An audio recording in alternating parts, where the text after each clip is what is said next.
주께서 죄가 없다고 인정해 주는 사람, 이 최고의 복을 가진 사람입니다. 우리가 건강한 것도 복이죠. 성공하는 것도 복입니다. 또 우리 자녀들이 잘 되는 것도 복이고요. 좋은 사람을 얻는 것도 복입니다. 그러나 최고의 복은 우리 주님께서 너는 죄가 없어. 아니, 그 죄 있었는데 그 죄 내가 대신 십자가에 못 박혀 죽음으로 너는 죄가 없어. 혹시 우리 가운데 이렇게 과거에 살아오면서 겪었던 그런 아픔들, 또 상처들, 또 실패들, 그것이 마치 두더지처럼 말이죠. 혹시 계속 올라와서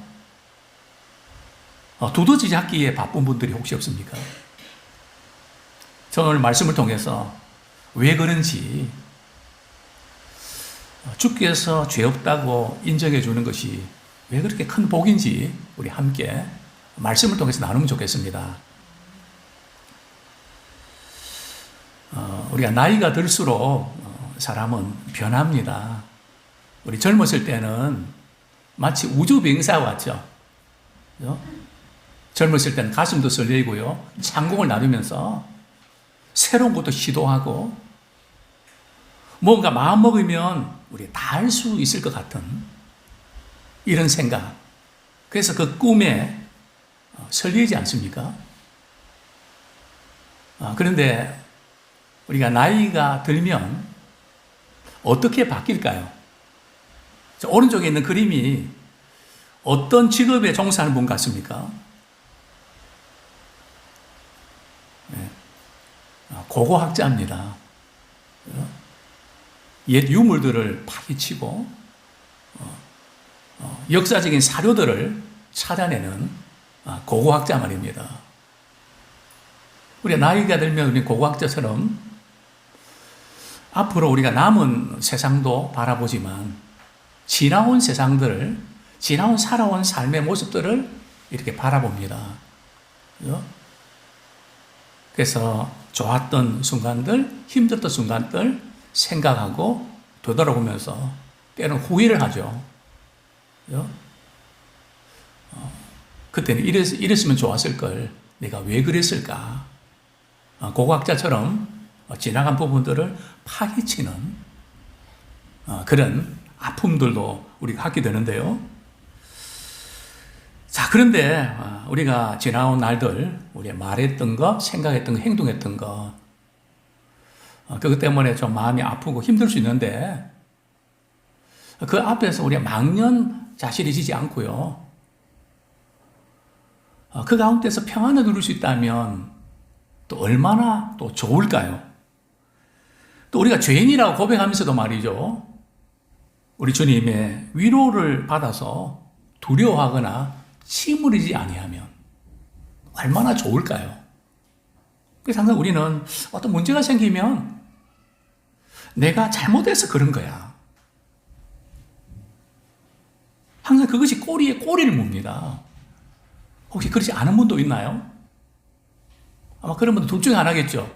믿음이 좋은 분이든지 아니면 개념이 없든지 그게 뭐가 뭔지를 잘 모르는, 그러나 정상적인 그리스도인이라면 항상 우리의 생각에 그 사건, 그 일, 그 어떤 것 때문에 이렇게 우리는 자꾸 연결시키는, 과연 우리는 무엇과 링크를 시킵니까? 인생은 링크에 달려 있습니다. 하나님과 링크를 걸면 살게 되었습니다. 그러나 과거의 아픔과 실패에 자꾸 링크를 걸고 그 사이트를 자꾸 들어가면 우리는 침울하게 되고 또 실패하게 됩니다. 저는 오늘 한 3가지를 말씀드리고 싶은데요. 첫 번째는 잘한 것도 없는데 왜 주님은 우리를 의롭다고 하실까? 잘한 것도 없는데 왜 주님은 의롭다고 하실까? 이 부분을 조금 다루고 싶습니다. 우리 본문 5절 말씀 제가 읽어드리겠습니다. 이를 아니할지라도 경건하지 아니한 자를 의롭다 하시는 이를 믿는 사람에게는 그의 믿음을 의로 여기시나니. 이 보면 일을 아니할지라도, 그죠? 즉 잘한 것이 없는 것 같은데도 의롭다함을 받는 자가 복이 있다는 거죠. 근데 이것은 이 세상과는 너무나 판약이 다른 사고방식입니다. 우린 가정에서도 잘해야 되고요. 직장에서도 잘해야 되고요. 학교에서도 잘해야 되고요. 교회에서도 잘해야 되고요. 잘해야 인정을 받는. 그런데 오늘 본문 말씀은 별로 잘한 것도 없는데 하나님께서 의롭다 여겨주시는, 그러면 잘할 필요가 없다는 말인가? 당연히 그런 것은 아니고요. 조금 차원이 다릅니다. 잘한 것도 없이 어떻게 우리가 의롭다함을 받을 수 있을까? 많은 그리스도인들이 이렇게 생각합니다. 구원받는 것은 전적인 하나님의 은혜입니다. 축복받는 것은 말씀에 순종하는, 거기에서 축복을 받는다. 그러면서 말씀에 순종하려면 우리 잘해야 된다. 그래, 항상 은혜로 시작했다가 잘해야 된다. 거기에서 왔다 갔다 하거든요. 우리 순종해야 된다는 건 맞습니다. 그래, 잘해야 인정받는 건가요? 저는 간혹 우리 아이들이 생각지 않은 선물을 주면 그렇게 묻습니다. 왜 저한테 선물을 주나요? 선물을 받을 때는 반드시 이유가 있어야 된다는 거죠. 잘한 것도 없는데. 저는 일부러 말이죠. 때로는 어떤 것을 동기부여해서 우리가 부모님들이 선물을 주기도 하지만, 때로는 전혀 그런 것 없이 우리가 선물을 주고 격려해 줄 필요도 있습니다. 그럼 제가 이렇게 이야기하죠. 그냥 주고 싶어서. 왜 저한테 주고 싶은데요? 사랑하니까. 그렇게 주고 싶은 거지. 그럼 고개를 갸우뚱 흔듭니다. 희한하다는 거지. 왜냐하면 그런 분위기에서 안 자라났는데 항상 뭔가 잘해야 인정받지, 잘못하면 평생 고생하는. 그래서 우리 스스로는 내가 잘못해서 그래. 여기에 꽉 차 있는, 아니 노이로제 걸려 있는 그런 것은 혹시 아닐까요? 그러나 성경은 잘한 것도 없는데 우리 하나님께서 의롭다 여겨주시는, 물론 우리가 축복받기 위해서 잘해야 됩니다. 근데 문제는 우리가 잘할 수 있는 것도 말이죠. 잘 보이려고 잘하는 게 아니라 하나님이 베풀어 주신 은혜로 잘할 수 있는 겁니다. 그죠? 하나님께서 은혜 주실 때에, 힘 주실 때에 우리에게 주어진 일들을 잘 해낼 수 있단 말이에요. 그러니까 우리가 구원받는 것도 은혜지만 축복받는 것도 은혜인 줄로 믿습니다. 자, 근데 오늘 본문에 보면 또 이런 사람을 의롭다고 하십니다. 경건치 않은데, 그죠? 우리가 좀 기도도 열심히 하고 말씀도 많이 배우고 좀 그래야 의롭다 여기를 받아야 되는 거 아닙니까? 근데 성경은 그냥 경건치도 않은데, 그죠? 하나님이 싫어하신 일을 하는데, 분명히 뭔가 잘못하고 있는데, 그죠? 그래서 나는 사랑받을 자격이 없다고 생각했는데, 그럼에도 불구하고 경건치 않은 자들을 말이죠. 어떻게 여긴다고요? 의롭다 하신 이를 믿는. 그죠? 경건치 않는데 말이죠. 내 생각대로 내 방법대로 살아왔는데 내가 볼 때도 내가 누군지 아는데, 그죠? 참 내가 교회 다니고 내가 믿음 생활을 하고 내가 어떤 교회 일을 한다는 게 말이 안 되는 것 같지만, 그런데 나를 사랑하셔서 독생자 주신 그분을 믿으면 잘한 것도 없는데, 경건하지 않는데 하나님이 우리를 의롭다고 여겨주신다는 겁니다. 그죠? 그래서 많은 그리스도인들이 잘해야 인정받는다는 것 때문에 지금은 아닌 것 같아요. 내가 이 일 좀 잘 해결하고 말이죠. 그 다음에 제가 믿음 생활 제대로 할게요. 아닙니다. 잘한 것도 없고 잘 보일 만한 것도 없는데 하나님은 의롭다 여겨주신다 약속하셨습니다. 근데 문제는 말이죠. 우리가 이렇게 신앙생활 한다고 하지만 잘 안 믿어지는 분들은 뭔가 이렇게 일을 열심히 하고 봉사해서 그거로 말이죠. 하나님이 잘 봐주시겠지. 이런 기대를 걸고 있다는 겁니다. 우리 하나님 보실 때 그 마음이 갸륵하게 보이는 걸까요? 그 중심을 보시는 걸까요? 우리 하나님은 그런 분 아니시라는 거죠. 그래서 우리가 봉사하고 섬기는 것은 하나님께 잘 보이기 위해서 그런 것이 아니라 하나님이 우리를 사랑하시기 때문에 그런 겁니다. 또 우리도 하나님을 사랑하기 때문에 그렇게 하는 거거든요. 그래서 이 부분이 바로 정립되어야 됩니다. 세 번째로 4절에 보면 말이죠. 이런 말씀이 나옵니다. 일하는 자에게는 그 삭시 은혜로 여겨지지 아니하고 보수로 여겨지거니와. 그죠? 내가 일을 잘해서 내가 뭔가 잘해서 받는 것은 대가거든요. 그죠? 수고해서 얻는 내가 따내는 겁니다. 그러나 신앙생활은 그게 아니라는 거죠. 그죠? 오늘 성경은 이렇게 말씀합니다. 만약 우리가 애를 쓰고 말이야 내가 잘해서 구원받을 수도 있고 또 하나님의 은혜를 하나님께서 주신 약속의 복을 누릴 수 있다면 어느 쪽으로 가는가 하면 자기 자랑 쪽으로 갑니다. 그러니까 우리가 주님 앞에 섰을 때에 바울은 모든 것이 하나님의 은혜다. 그죠? 이것이 바로 서 있어야 됩니다. 우리가 기도할 때도 말이죠. 내가 이만큼 이렇게 작정하고 이렇게 기도했으니까 그랬으니까 하나님은 이렇게 해주셔야 됩니다. 근데 우리에게는 이런 것이 강하단 말이죠. 또 반대로 나는 하나님 앞에 이렇게 안 했기 때문에 하나님께 은혜를 안 주실 거야. 항상 우리 하나님을 대할 때도 은혜로 대하는 것이 아니라 뭔가 모르게 티를 하려고 하는 말은 모든 게 은혜입니다. 그렇지만 항상 우리의 마음에는 그래도 내가 잘해서 그렇지. 그게 그림자처럼 따라다닌단 말이죠. 그게 바로 바리새인과거든요.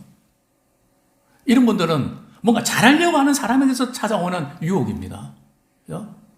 잘하고도 은혜에서 멀어지는 위기입니다. 참 세상에 일어나는 모든 것들이 대가와 이렇게 수고로 이어지기 때문에 우리는 그 영향을 우리 받지 않을 수 없는데 신앙의 가치관은 처음부터 끝까지 은혜에서 시작해서 은혜로 끝나게 됩니다. 분명히 우리는 잘한 것도 없이 우리 하나님은 우리를 의롭다고 여겨주시는 또 우리를 구원해 주셨습니다. 아무쪼록 우리가 갖고 있는 선입견들, 내가 잘해야 인정받는다는, 내가 잘못하면 평생 고생이라고 하는 그런 선입관에서부터 우리는 자유함을 누리고, 물론 우리가 잘해야 되죠. 잘하는 목적이 다르고 이유가 다릅니다. 잘 보이려고 하는 게 아니라 주님의 은혜가 그만큼 크기 때문에 우리 하는 것입니다. 잘 보여서 뭔가 얻어내는 것은 종교입니다. 기독교 신앙은 은혜입니다. 잘해서가 아니라 비록 잘못했는데 우리가 그런 은혜를 우리 경험하지 않습니까? 내가 도저히 하나님 사랑 받을 만한 자격이 없는데 하나님은 사랑의 줄을 놓치지 않거든요. 정말 하나님 나를 향한 사랑을 포기하라고 이렇게 우리는 마음속에 외쳐도 주님은 포기하지 않잖아요. 그래서 저는 왜 날 사랑하나? 주님이 왜 날 사랑하나? 하는 그 은혜에 감격하는 우리가 되기 원합니다. 자, 두 번째로 나누고 싶은 것은 잘한 것도 없이 어떻게 의로워질 수 있을까요? 잘한 것도 없는데 어떻게 의로워질 수 있을까요? 그러면 저는 먼저 이런 질문을 드리고 싶습니다. 신자는 자존감이 높은 편일까요? 낮은 편일까요? 또 우리 한 분 한 분들은 자존감 테스트를 한다면 높은 편에 속할까요? 낮은 편에 속할까요? 어떻습니까? 시험에 잘 드는 분이 있다면 자존감이 낮을까요? 높을까요? 아마 제가 말씀 안 드려도 잘 아실 겁니다. 우리 신앙생활 하시는 분들은 죄에 대해서 굉장히 민감합니다. 우리 신앙생활을 우리가 하면서 차마 우리가 신앙생활을 우리가 제대로 하면 너무 행복한데요. 신앙생활을 좀 이렇게 잘못하면 반대가 될 수 있습니다. 세상 사람들은 뭐 그런 것 가지고 그렇게 예민하게 받아들이냐. 뭐 대충 넘어가지. 근데 믿음의 사람들은 대충 못 넘어가거든요. 걸린단 말이죠. 주님이 보고 계신데.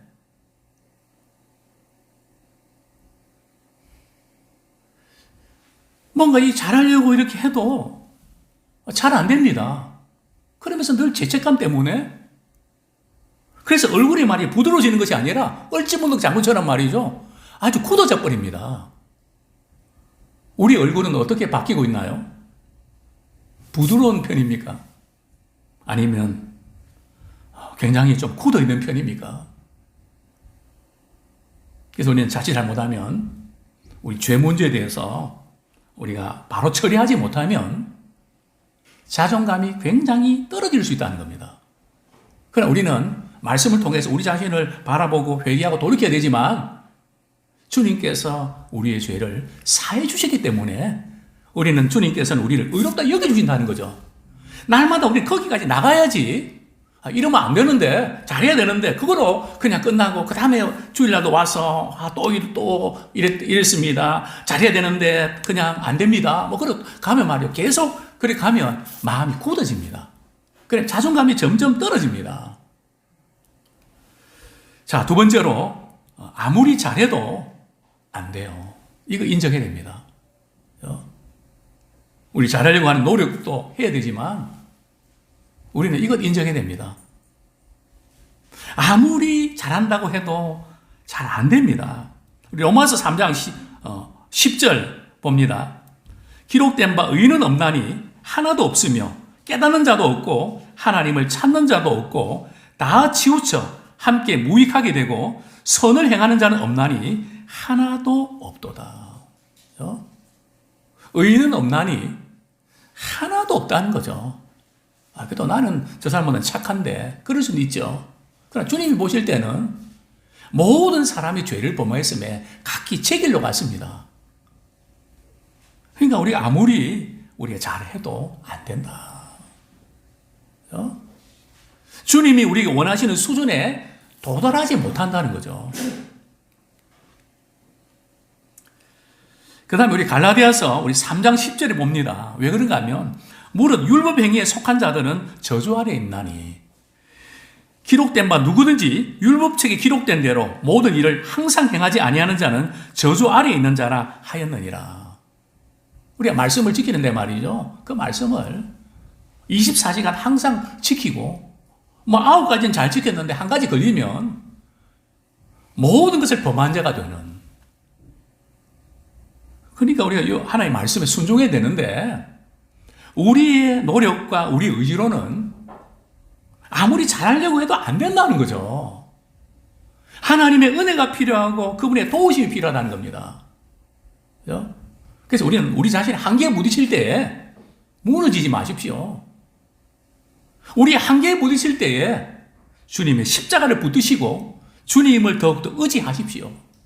그래서 주님이 나를 위해서 십자가 지셨지. 그렇다고 해서 우리 아무리 잘해도 안 되니까 손 놓고 있으라는 말이 아닙니다. 우리는 주님을 닮아가야죠.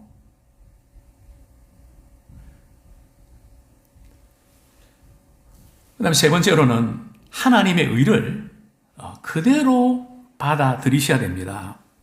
우리 하나님의 의를 말이죠. 그대로 받아들이는, 오늘 본문 우리 5절도 보면 경건하지 않을지라도, 일을 하지 아니할지라도 의롭다 하시는, 그분을 믿는 사람은 의롭다 여김을 받을 수 있다는 거죠. 그 약속을 남들이 뭐라 그러든지, 내가 또 스스로에 대해서 뭐라고 말하든지 신경 안 쓸 수는 없지만 하나님께서 그렇게 말씀하시면 그대로 받아들이라는 겁니다. 내 것으로 삼으라는 것입니다. 그러면 의로워진다는 거죠. 제가 그런 적이 있습니다. 내 문제를 내가 해결해야지, 다른 사람이 누가 했다고 그걸 내가 받아들인다고 되나? 요즘 저는 그런 책들을 많이 검색하고 읽게 됩니다. 이런 책이죠. 넌 괜찮아. 너 잘할 수 있어. 너 지금까지 충분히 잘한 거야. 이런 내면의 소리 때론 필요합니다. 우리가 너무 이렇게 좀 패배의식과 좌절의식이 있기 때문에 너무 우리가 이렇게 자신을 학대하는 경향이 있거든요. 그래서 그런 자신을 다독거리는 그런 것들 필요합니다. 그러나 현실적으로 그게 가능할까요? 너 괜찮아. 너 잘할 수 있어. 너 잘한 거야. 들을 때는 좋지만 그게 우리 삶 속에 약효를 발휘할 수 있을까요? 한계가 있습니다. 우리를 만드신 그분이 우리를 옳게 여겨주셔야 됩니다. 나 같은 죄인이 주님 앞에 옳다 못하면, 그죠? 나를 만드신 그분이 괜찮아. 내가 너를 사랑해. 내가 너와 함께 해줄 거야. 그 약속을 받을 때 그것이 효력이 있습니다. 사람은 듣기는 좋지만 큰 힘이 되지 않습니다. 자, 대표적인 케이스, 우리 아브라함의 경우인데요. 자, 우리 지금 아브라함이 지금 뭘 하고 있나요? 예. 하늘에 별을 바라봅니다. 그죠? 지금 아브라함은 자녀가 한 명도 없습니다. 하나님께서는 아브라함에게 하늘의 별처럼 너희 후손들이 그렇게 많아질 거야 약속해 주셨습니다. 그러나 그 약속이 아직은 이루어지지 않았습니다. 아직 이삭도 태어나지 않았습니다. 그죠? 그런데 하나님은 하늘의 별처럼 많아질 거야. 이렇게 약속하셨습니다. 이제 신앙은 바로 여기 있습니다. 이번에 다니엘 기도를 통해서 우리가 많은 간증자들을 이렇게 들으면서 그분들이 갖고 있는 저는 공통된 부분이 뭘까? 그걸 이렇게 축출해 내려고 합니다. 그분들이 어떤 점에서 다를까? 우리가 어떤 차이가 있을까? 공통된 특징은 현실적으로는 도저히 받아들일 수 없는, 이해할 수 없는 모순 같은 그런 상황 속에서 주님이 말씀하셨으니까 그대로 받아들이는. 저도 굉장히 신앙생활 하면서 때로는 회의도 생기고 낙심이 될 때 주님을 믿는 그 믿음까지도 한계에 부딪힐 때에 저는 이렇게 고백했습니다. 주님이 계신지 안 계신지 모르겠지만 주님이 계신다 치고 제가 말씀대로 한번 해보겠습니다. 근데 주님이 진짜 계셨습니다. 그죠? 우리 계신지 안 계신지 우리는 따지는 데 시간을 많이 보내지만 주의 말씀에 순종할 때 그분을 체험하게 됩니다. 많은 간증자들이 신앙 고백자들이 그게 공동된 특징 아닐까요? 우리는 그냥 글쎄 그게 뭐리 될까? 그렇게 뭐 할 수 있을까? 죄다가 시간 보내지만 그분들은 그분을 민감하게 붙잡고 그대로 반응하는 그런 모습들을 우리는 보게 됩니다. 그렇습니다. 우리 갈라디아서 3장 11절에 보면 또 하나님 앞에서 아무도 율법으로 말미암아 의롭게 되지 못할 것이 분명하니 이는 의인은 믿음으로 말미암아 살리라. 우리가 율법의 말씀에 순종해서 우리 하나님 앞에 의로울 수 있는 가능성은 제로라는 거죠. 아무리 우리가 노력해도 그건 안 된다는 거죠. 자, 그 다음에 로마서 4장 3절 아브라함은 어떻게 하나님 앞에서 의로 여김을 받았을까요? 성경이 무엇을 말하느냐? 아브라함이 하나님을 믿음에 그것이 의로 여겨진 바 되었느니라. 하늘의 별을 보면서 말이죠. 지금은 전혀 믿을 수 없는데 신실하게 하나님을 믿으니까 그분의 약속도 그대로 받아들인 겁니다. 참 이런 믿음만 가졌다면 얼마나 좋겠습니까? 누가 뭐래도 내가 그렇게 생각 안 해도 주님 말씀하시니까 그렇게 될 거야. 그리고 그대로 반응하는 믿음의 사람 되기를 소원합니다. 이제 바울은 말이죠. 아브라함을 믿음의 예를 들면서 그 다음에 이제 오늘 본문에서 다윗으로 넘어갑니다. 그렇죠? 다윗에게 있어서 가장 큰 승리는 뭘까요? 다윗은 전쟁에서 백전백승한 용사입니다. 전쟁에서 한 번도 실패 안 했거든요. 자, 그러나 우리 아이 아내 바세바를 범하면서 그는 자기 자신이 얼마나 참 연약한 존재임을 깨닫고 다윗은 고백합니다. 내 죄가 항상 내 앞에 있습니다. 그죠? 뭐 밥을 먹을 때도 그 죄가 생각나고 일할 때도 생각이 나고 그죠? 내 죄가 항상 내 앞에 있습니다. 그죠? 그것 때문에 미칠 것 같습니다. 내 죄를 사해 주십시오. 다윗은 눈물로 기도할 때에 하나님께서 다윗의 죄를 사해 주시는 다윗에서 가장 큰 승리는 전쟁의 승리가 아니라 은혜의 승리였습니다. 잘못했음에도 불구하고 주님께서 내 죄를 사해 주셨다고 하는 그 놀라운 고백의 주인공이 되었던 것입니다. 그렇습니다. 우리 주께서 죄 없다고 인정해 주는 복을 누리며 살아가면 좋겠습니다. 주께서 그 죄 이제는 끝났다. 더 이상 그 죄 때문에 시달리지 마라. 자네한테 잘못한 것이 있습니까? 부모한테 잘못한 것 있습니까? 서로에게 잘못한 것이 있습니까? 또 하나님 앞에 잘못한 거 있습니까? 우리 많이 있을 겁니다. 그래 믿는다고 하지만은 그 죄를 그냥 그대로 죽을 때까지 가지고 가는 그것을 주님이 원하실까요? 주님께서는 그 죄 없다고 말씀하셨는데 내가 품고 있는 거 주님이 원하실까요? 성경은 말씀합니다.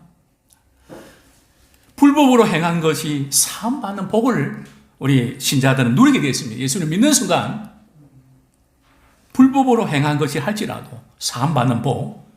그다음 우리 신자들은 죄가 가리워지는 죄가 생각나고 그러는데 죄가 가리워지는 자가 복이 있다. 주님이 십자가의 피로 우리의 죄를 가리우지 않았습니까? 그리고 죄 없다고 인정받는 복. 우리 예레미야 33장 우리 8절 9절 제가 한번 읽어드리겠습니다. 내가 그들을 내게 범한 그 모든 죄악에서 정하게 되며 그들이 내게 범하며 행한 모든 죄악을 사할 것이라. 이 성읍이 세계 열방 앞에서 나와 기쁜 이름이 될 것이며 찬송과 영광이 될 것이요 그들은 내가 이 백성에 베푼 모든 복을 들을 것이요 내가 이 성읍에 베푼 모든 복과 모든 평안으로 말미암아 두려워하며 떨리라. 주님이 우리의 죄를 사해 주신 이유가 뭘까요? 하나님의 영광을 나타내기 위함입니다. 우리가 우리를 구원하신 이유도 그분의 이름을 높이기 위함입니다. 그뿐만 아니라 하나님께 우리 영광 돌려드리는 것은 그것이 또한 우리 개개인의 행복과 연결되어 있습니다. 하나님께 영광 돌리는 것과 하나님 우리에게 주시는 행복과 직결되어 있다는 거죠. 하나님께서 바로 이런 복을 우리에게 주셨습니다. 우리 하나님께서 우리를 죄 없다고 인정하시는 이유가 나옵니다. 우리가 잘해서 그런 걸까요? 잘할 줄 믿고 그렇게 봐주시는 걸까요? 그렇지 않습니다. 예수님이 우리 대신 십자가에서 저주의 형벌을 당하셨기 때문입니다. 예수님께서 십자가 지신 것은 말이죠. 우리 로마서 4장 25절 한번 같이 읽겠습니다. 십자가 부활 사건이 어떤 의미가 있는지 로마서 4장 25절 같이 읽겠습니다. 시작. 우리는 범죄한 것 때문에 내줌이 되고 또한 우리를 의롭다 하시기 위하여 살아나셨느니라. 그러니까 예수님의 십자가 사건은 우리의 죄에 대해서 죽임을 당하신 것이고요. 예수님이 다시 살아나신 것은 우리를 의롭다 하기 위해서 다시 살아나신 것입니다. 부활 사건은 우리를 의롭다고 확증하는 사건입니다. 그런데 우리에게는 주님은 우리를 의롭다고 여겨주시지만 우리 스스로에게는 죄책감을 지우지를 못합니다. 과연 그리스도의 보혈이 그런 걸까요? 주님은 의롭다고 여겨주시는데 내가 안 되는 걸까요? 그리스도의 보혈의 능력이 그런 것일까요? 우리 성경 말씀 우리 한 구절 보겠습니다. 먼저 우리 스가랴서 3장 4절 제가 읽어드립니다. 또 여호수아에게 이르시되 내가 내 죄악을 제거하여 버렸으니 여호수아는 더러운 옷을 입었는데요. 내 죄악을 내가 제거해 버렸다. 분명히 우리 주님의 보혈은 우리의 죄악을 제거해 버리는 심지어 죄책감마저도 떨구는 그런 능력이 있습니다. 또한 히브리서 9장 9절 제가 읽어드립니다. 이 장막은 현재까지의 비윤이 이에 따라 드리는 예물과 제사는 섬기는 자를 그 양심상 온전케 할 수 없나니. 왜 구약시대에 드리는 제사는 양심을 정결하게 못했습니다. 그러니까 늘 죄책감을 가졌다는 거죠. 믿고 죄사함은 받았는 것 같은데 죄책감이 떠나지 않는다는 거죠. 그러나 그리스도의 보혈은 다릅니다. 어떻게 다릅니까? 히브리서 9장 14절 영원하신 성령으로 말미암아 흠없는 자기를 하나님께 드린 그리스도의 피가 어찌 죽은 양심을 죽은 행실에서 깨끗하게 하고 살아계신 하나님을 섬기게 하지 못하겠느냐. 우리 제론의 죽은 양심을 말이죠. 그리스도의 보혈은 깨끗하게 합니다. 그의 죄책감까지 말이죠. 거기서부터 자유케 하는 그런 능력이 있습니다. 오늘 이 시간, 긴 시간 동안 우리를 힘들게 했던 그 아픈 과거들, 상처들. 주님이 우리를 향하여 죄 없다고 인정하셨습니다. 그리고 성령으로 말미암아 우리의 양심까지도 우리의 심령까지도 정결케 해주셨습니다. 뿐만 아니라 우리는 하나님을 섬길 수 있는 은혜를 주셨습니다. 신자의 참된 행복이 어디 있을까요? 우리는 하나님을 섬길 때 참된 자유를 발견하게 됩니다. 우리 스폴전 목사님이 그렇게 말씀했는데 같이 한번 읽겠습니다. 시작. 살아계신 하나님을 섬기는 것은 살아있는 사람의 행복에 필수다. 그리스도의 보혈로 죄사함 받은 사람은 말이죠. 살아계신 하나님을 섬기고 싶습니다. 또 섬길 때 행복합니다. 이 행복을 우리가 소유하기 원합니다. 아무쪼록 주께서 죄 없다고, 그 죄가 없다고 인정해 주셨습니다. 그런데 우리는 아직도 나는 용서 못한다. 거기에 묶여있는 분도 있습니까? 그것이 누구의 소리일까요? 사단의 참소입니다. 주님께서는 이미 십자가의 사건을 믿을 때에 용서해 주셨습니다. 이제 우리도 어떤 사람과의 관계에도 문제가 있을 때 한 번 이야기하지 자꾸 이야기하지 마십시오. 우리 한번 따라하겠습니다. 무덤을 다시 파지 맙시다. 그리스도 안에서는 우리는 새로운 피조물인데 우리 거기에 자꾸 묶이지 마십시오. 아무쪼록 우리는 부족하지만 잘한 것도 없이 경건도 없이 주님께서는 우리를 죄 없다 인정해 주셨는데 그 은혜의 감격에서 주님의 기쁨되는 그런 우리가 되기를 소원합니다. 이 시간 말씀 붙잡고 회개와 결단의 기도 드립니다.